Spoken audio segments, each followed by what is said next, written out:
Welcome to Life Her Podcast, the podcast that guides you from the 9-to-5 grind to the freedom of your own path. Discover how to conquer life's challenges while pursuing your passions with unwavering faith. Because being an entrepreneur is not easy. So let's get to it. Hey everyone, I am Yvette Lloyd, host of Life Her Podcast. I have an amazing guest here and I got some words for her, but y'all gonna be hearing it in a minute. But I just want to let you know she is amazing. She was raised in Virginia. Keely is a middle school history teacher and she has some dope books out. And I want you guys to really just engage into this interview and learn so much from her because she is very amazing. Hey Keely, how are you? Hey, how you doing, girl? I'm good. I am too. We here on this good Thursday. I know, right? A day from Friday, huh? Yes. Thank you, Lord. Thank you for it. It's almost here. Almost.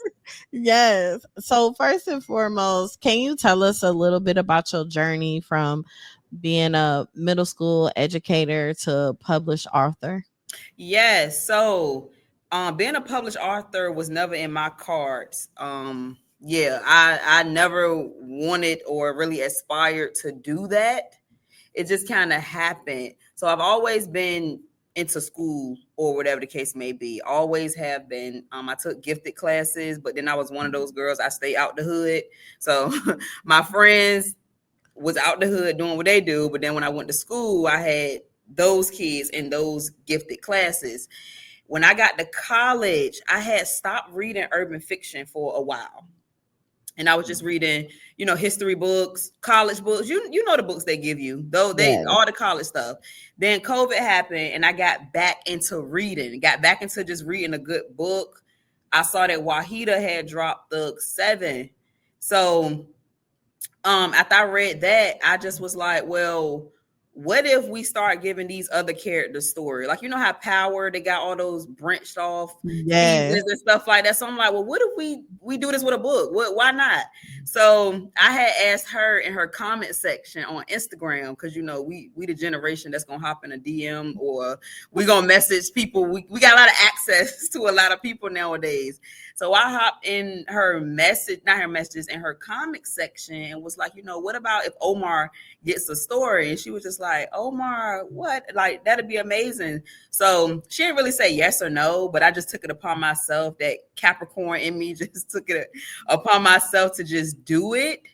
So I did it, and then I bugged her for like a year in her inbox. It took her like a year to answer my request, and that's kind of how we got here.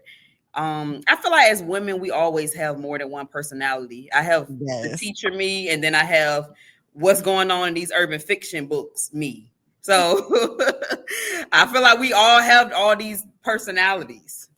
Wow. So you've mentioned being a fan of urban literature since you were a young age. What initially drew you to this genre? Because, so my first urban fiction book I read was called Drama Queen by LaJill Hunt. And I just couldn't even believe what was being said in those books. Like, that stuff I hear my mama talk about, what was going on in that book, the dialogue, the language, it just spoke to me. Even if I was reading these, gifted books that they recommend us to read, this book that's me in my home life. That's talking to me. These other ones are good for diversity, yes, but that's me right there. That book is talking about. So that's what drew me to it. It was just the relatability of it. Finally seeing like your real life being portrayed in something. I feel like we don't have that for us. Like our real life, our real issues we go through. I feel like a lot of books don't capture that, but the urban genre. That's true. That is so true. So how did Wahida Clark's Thugs and The Woman Who Loved Them influence you both as a reader and a writer?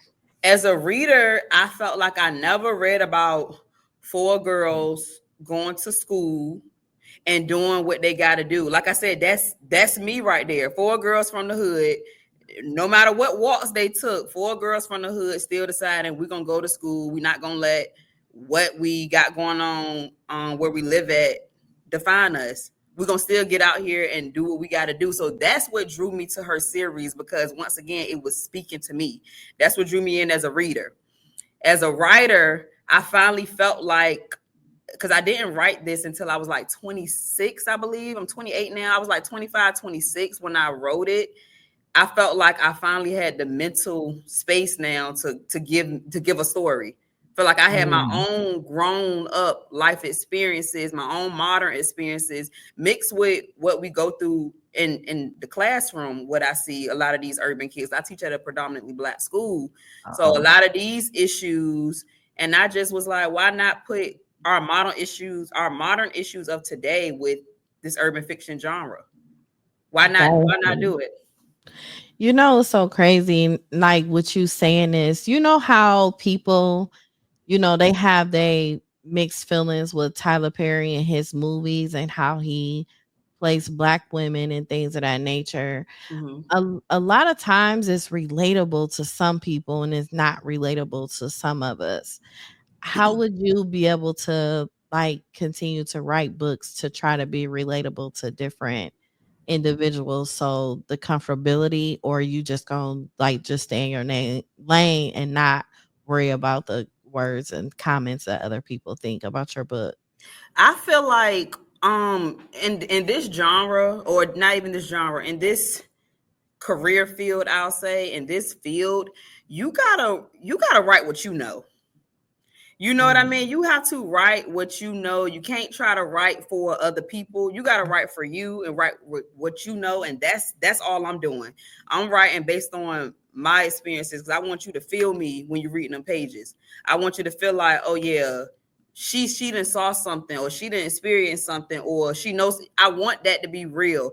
I feel like I can only do that. I don't know if that's my lane or if it's a comfortability factor, but I feel like we all should just be writing what we know.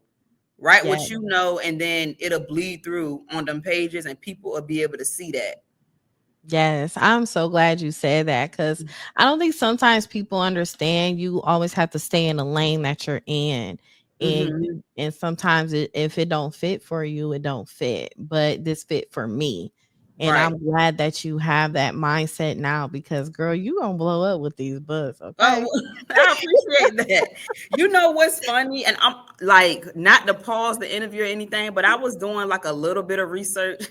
I did a little bit of research on you, and your mom passed away 10/26/2019. Yeah, girl. So my son was born October 26, 2021. So I know that you had a tough time with that. So when I wrote this story, I had such a dark time after I had my son and stuff like that. And that's what pushed me to write.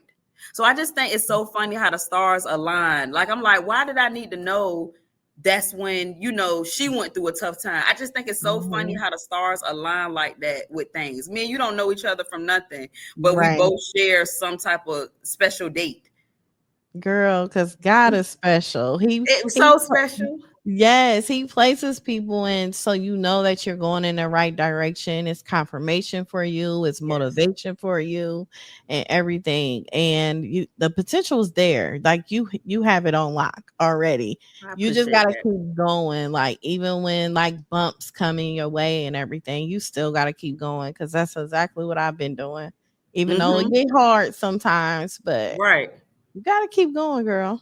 You do. You gotta keep pushing. You gotta keep pushing. Yes, for sure. So tell me, what inspired you to write Heart of a Thug? And can you share more about the story and the characters Omar and Keisha? Yes. So what inspired me, like I said, the original Thug series has always just been one for me that I feel like it just speaks to me. 4 girls from the hood, but they still doing what they got to do to make it up out of there. So I felt like I am that girl. My mom still stays out there. For the longest time, I actually had my own apartment out the hood, staying across the street from her. Staying across the street from my mama. It was so funny, but I was still like going to college. My first year teaching, I'm actually teaching some of the kids that live out the hood with me. It was amazing. It's such a different, unique experience. You know what I mean? It's like, and then I got a sign on my board that say the hood's favorite teacher. that one of the parents gave me. But I just like, I felt like, because I read a lot of urban fiction, I Mhm. just felt like the tide needs to be turned for us to have more strong female characters like that. I Yes. felt like I haven't read one like that in a while since the third series. That's just me though. So I wanted to write one. That's why, like, when you read Omar, Keisha is somebody that does not come from the third series. She's all just created by me, but she's a strong girl. She's been through a lot, but she's showing that trauma can be triumph, and that Mhm. no matter what we are being dealt with, we can come above it if we want to. We put our mind to it, and we, just like you said, keep pushing. Yes. So urban romance is like my favorite thing. I love a love story. I'm a sucker for just that. But I do feel like we gotta make it a little realistic and put some of them gritty elements in there, because we know these relationships ain't no walk in no park. They just not. Girl. It ain't gonna be that. It's gonna be some toxic stuff going on, which we love a little bit, just not too much of. We like a little bit of toxic, but so that's a little bit about the story. It's two people who had a lot of trauma happen to them, but they both in their own way triumph individually and then came together to blossom into something beautiful. Wow. And you know what's so crazy? Me and you got so much in common because my mom lived next door to me and I went to school to be a teacher. Oh, I I got saw. my bachelor's degree in teaching. Mm-hmm. That is so crazy. Was it early childhood? Yep. Yeah, early childhood. Mm-hmm. See, I do secondary education. I cannot. I mean, I love the little kids. I cannot teach them though. I Yes. need you to come in a little bit knowing that you know what you're supposed to be doing a little bit in here. Yes. And I understand so much more of you now because I also had a youth program for young girls and they, in the hood and stuff. So the way I understand why I love the first portion of the first chapter, Oh, because it's so relatable to the kids that we do deal with, on a mhm. daily basis. And I know a lot of victors.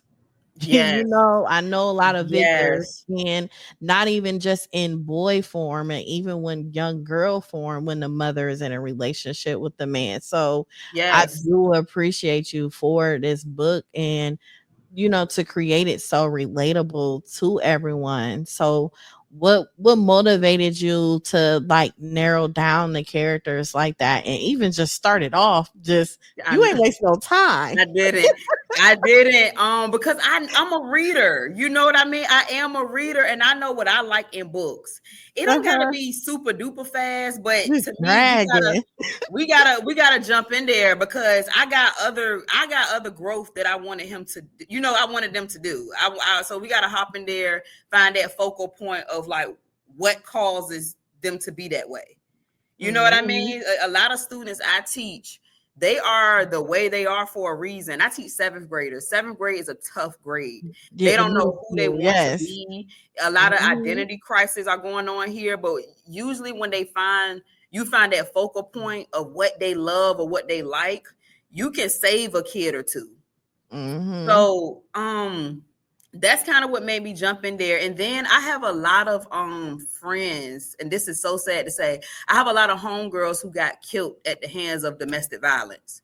Literally, Mm. like shot them. You know what I Yeah. mean? Find them Yeah. shot. And Me so too. I wanted to touch on that because it's happening. This is really happening, and we can't be scared to talk about this stuff. Like, Mhm. so that's what made me narrow it down to that. And also just the little scholar in me. And Wahida's book, it says that Omar's mom got shot in the head. That was all the Mhm. context I had. So I wanted to just hit on that part to make sure I'm Right. relating it some way back to it. That's just the little scholar in me though, in the Yeah. context. I understand. So I want you to send a message out to actually really just young men that are being an Omar of the Mhm. family. Cause a lot of mothers may even be listening and is on the path of being Olivia, and they need to hear something inspiring or helpful if they're going through that in their home right now. Mm-hmm. And for you to write it just so detailed and like you ain't miss a beat Thank to you. make it so detailed. How could you actually help and give them a message? Because even with you being a teacher, because you that's middle school, they on their way, They and on their way. Mm-hmm. that's Omar. He 15 years old. You Yep. know. One message I would give to not only just Omar, but to whatever parent is suffering from that, we got to get away. We have to figure out somehow, some way to just get away. And what I mean by that is completely move. Don't even be in that same like place that they can find you at. We can't be scared to start over. We cannot be Mhm. scared to start over and figure out what it is that we really need to be doing. Cause it ain't that. You know it ain't that. And we gotta start, and I hate to say this, but we gotta start choosing our kids. We got to Yeah. start choosing them. They telling you, if he telling you, mom, why are you dealing with this? Why do we got to keep saying this? That's a cry for help right there. We got to start listening to them before it becomes too late. And Mhm. what I can tell to the young Omars out there is keep on fighting for your mama. Keep fighting for her. Because sometimes we need people to fight for us before we can start fighting for ourselves. And granted, he was only 15, probably couldn't feel like he could do but so much until it became a breaking point. But we gotta fight for people a little bit. We gotta fight for the ones we love. Yes, we do. So your novel, it tackles issues like love, pain, redemption. Why was it important for you to explore these themes in an urban setting? I feel like it's important because because I love love. I love love, but I feel like you hit on so many more emotions when you talk about trauma that people can relate to. But then you also hit on a lot of emotions and inspiration, when you realize that, oh, wait, I'm maybe going through the same thing this character is going through, whether they're real or fake. I'm going through it and they overcame it. Can I do it too? You know what Mm. I mean? Can I sit down and get myself together and triumph as well? Can I do that? So I wanted a story like that to be out there. We get a lot of trauma stories, but what's after that trauma? Do they overcome it? They just sitting in there forever? I was ready to hear about one where we overcome it a little bit, even if it ain't. Mhm. Can we try to overcome it? Can we put the effort in? Yes, that is so true. So I know writing a book isn't easy because you have to think of chapters. You have to think what you're going to name it, how you're going to do the body of it. It do so much. What are the biggest challenges you face writing and publishing your debut novel? Girl, the writing the story wasn't the hard part. that that wasn't the hard part. It was everything else because I really didn't have a title. Like my original title was Thug Series Phase 2, a colon Omar. I like They like, uh-uh. yes, well, he was like, no man, we need so but stuff like that, like coming up with a synopsis, the little stuff is so hard to me because I'm an overly detailed person. Uh-huh. And I'm probably like that because I teach, and these kids will ask you 10 questions about the same thing that you didn't went over at least 20 times already. So I'm so overly detailed that when it come down to narrowing stuff down, like, okay, what is your title choice? What is your synopsis? It's like, I think I sent Wahida at least every bit of 20 titles. I couldn't pick. I just could not do it. It's hard to do the little stuff. The small stuff is so hard to do. Man, so how was it being focused though? Because that's time consuming. You got to Yes. be on point with the appointments. You got to be on point with your writings. Mm-hmm. You gotta have everything. So how was it of you being consistent and staying motivated and not Mm-hmm. giving up while writing a book? Because I really I felt in my spirit that this is something I really wanted to do. And whenever I get like that, I'm gonna do whatever it is need to be to do it. Like my son was probably about 6 months, and I got him on me as I'm drafting up, Aw. drafting up things. My daughter, she's 8 now, so she probably was like 5 or 6 at the time. You know what I mean? She like, well, mommy, what you doing? And she writing her own little children's story, trying to craft that together. But when I want something, I try to focus. I've been since I turned 18 and was able to go to college, I've been in college. I went straight to my bachelor's, straight to my master's, had 2 kids. Nothing should be able to stop you. No matter what it is, you should be able to keep going. If you want it, keep going. It's gonna be some hiccups in the road, but keep going. So that's all I kept telling myself, like, keep going, keep going, keep going. That's good. So what was it like working with Wahida Clark's publishing team, and any surprises or memorable moments? It was amazing working with her. Hope we can continue working together. She my book mama. Like, that's what she is. She That's is. so cute. I love working with her. We send emails, we'll text. She's always there. I know she's always one call or one text away. Her and Nuance and really the whole team. I know that they're always there. She's very sweet. You could talk to her about anything in the process. It's been a dream working with her. And then publishing this book after her book came out like 2002, the first one, and it's just such a surreal feeling. I still can't believe it sometimes that this is happening, that I was chosen for this for whatever reason. I still can't believe that this is happening. Girl, you better understand God's I know, and I be just sitting back sometimes like, is this really happening? Like, one of my coworkers today, she was reading a book while she was at the elevator, and I'm just like, I can't even believe this. Like, this book is in the school. Y'all really in the schoolhouse reading this mess? Like, I can't believe it sometimes. Girl, that is not mess. That is art. That is art. You better walk with your head high and keep going, because I could, like, the way you did it and like straight to the point and everything, I could see you in the movie theaters, okay? A play, something. You just never know how far it's gonna go, and it's gonna be when you least expect it, because you are an amazing writer. You are. Oh, I appreciate that. I really do. I appreciate that. You're welcome. So now that you published your debut, what's next for you as a writer, and do you have any other projects in mind? Yes. Omar has a part 2. Okay. Omar has a part 2, and I'm pretty much, because I consider this now like my child too. I consider this now, this whole phase 2 project, I consider it, mine now. So Omar has a story. It's a character named Bo, and Wahida's story, he has one. And then there was 2 other characters that were mentioned very, very briefly, and then they have stories as well. I'm very excited about their stories because they have no blueprint.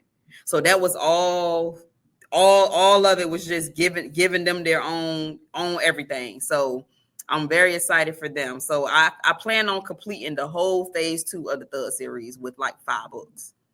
Wow, that is amazing. Thank you. So what impact did Juanita Clark's Thugs and a Woman Who Loved Them series have on you when you first read it at 12, and did it inspire you the right way to write? Oh, it had a lasting impact. Clearly a lasting impact this many years later. But believe it or not, she only had one character that was like close to my age in that book. Like, I think the girl was like 13 or 14. I can't remember exactly, but she was that age. And she was the one on drugs. Now, I was never on drugs or anything, but her and her relationship was with like an older man. Like her talking about that. Talking about, a 13, 14-year-old dealing with an older man. I know it's not something that we should be proud of in our society, but it happens. It does. We got to talk about that stuff. We have to talk about stuff like that. But that just resonated with me so much because I was that 12 or not 12. I was probably like 13, 14 when I had my first boyfriend. He was like 16. You know what I mean? It's not like right at all, but it happened. It's not right at all, but it happens. So that one just really spoke volumes to me. Yeah. So how has this journey released like as far as like you releasing it, how did the novel shape your vision for your future? I don't even know yet because I know the Oh. possibilities of everything is just it's just endless. I'm still on a high from everything. Like I'm still on a crazy high from everything, from all the support that has been going on. So I do not know how to answer that question. I don't. Oh, it's okay. It's okay. So, as far as growing up and everything, how has your family contributed as far as supporting you with your book? Oh, they've been supporting this all the way. My nana, my grandma is so in love with the cover. She was at the book signing, sticking her tongue out at the daggone cover. That's yeah. Nana got 9 kids though, so that should tell you everything you need to know about Nana. Nana got 9 kids, so she ready. They're ready to risk it all. She is ready. But they have supported me immensely. It's been just an abundance. My family, my aunt and my dad, because he kind of smart a little bit. My dad is. They the ones who helped me kind of go over my contract and everything. So they've been there since day one, ready to support. That is amazing. I'm like so proud of you. I feel like I know Thank you you. forever. I'm like, girl, I'm so proud. Thank you. That is amazing. So, do you have anything coming up? No, other than grades due soon, but nothing with the book coming up. I do, like I said, I do have a discussion, I believe, coming up in the next couple of weeks with Wahida. Okay. Yeah, but I don't have anything else coming up as of yet. Okay. So, what advice do you have for other individuals that are inspiring writers and haven't really stepped out on faith yet and still held back? What advice do you have for them to actually just go ahead and go for it? Write the story you want to tell. Get everything you want done. Write the story you want to tell. Write the story you want to read. Write that, and don't even worry about the other stuff that could come with it, like who's going to publish it. Don't even worry about that yet. Write because that's what you want to do for right now. Write because you want to write. Do that. Get it all down, and then eventually you're going to find your readers. Everybody Mm, may not like, your book or what you got out, but it's a book out there for everybody. sure is. And it may be yours, you know what I mean? But I think that's the biggest thing is write because you want to write. Don't just do it because you just feel like, oh, I'm gonna just go ahead and do this today. Write because that's what you want to do. Take your time with it, create your characters, create your story how you want it to be told, and they're gonna be able to see you on them pages. Hmm. So, what message do you have for your younger 12-year-old self when you started reading? I wish my mom was here because she always was saying I was grown. She always was saying that like I was grown and had no business reading them books. They were her books. They were hers. But I would say to my younger 12-year-old self is just keep pushing. Keep pushing and keep doing whatever it is that you're doing because it's going to pay off eventually. Hmm. I know that's right. So, can you let my guests know how to purchase your book and where to continue to follow you and keep Mhm. up with all your future books that you have coming up soon? Yes. So you can purchase the book at Amazon. Just go into Amazon and search up Heart of a Thug by Keely. And you should see that fine man on the cover. And he should that fine, you're gonna see that fine man up there, and he should pop up. Or you can go to W. Clark Publishing. I believe that's the website. If you can you type the website in there? I believe it's wclarkpublishing.com. That's her website. And you can search under new releases. And then you should be able to find the fine man. Okay. Yeah, so wclarkpublishing.com. So yes, that was correct. And then you can follow me on Facebook at Keely Minaj. Yes, I love Nicki Minaj. So that is my Facebook name. So these teachers won't find me. Yeah, so they won't find me. That is my Facebook name, so they will not find me. And you can follow me on Instagram at Killa KILLAAH _Keely. Keely. Okay. Thank you so much, Keely. I really You're enjoyed this welcome. interview. I enjoyed your energy. I enjoyed the first chapter. I'm about to get the rest of it. I hope you like it. I hope you love it. Oh, I will. I really appreciate you for being on my podcast. And thank you for having me. Thank you. And thank you, everyone, for tuning in to Life Her Podcast. Please make sure you subscribe on YouTube and also listen on audio on all major platforms. And have a blessed evening. Welcome to Life Her Podcast, the podcast that guides you from the 9-to-5 grind to the freedom of your own path. Discover how to conquer life's challenges while pursuing your passions with unwavering faith. Because being an entrepreneur is not easy. So let's get to it.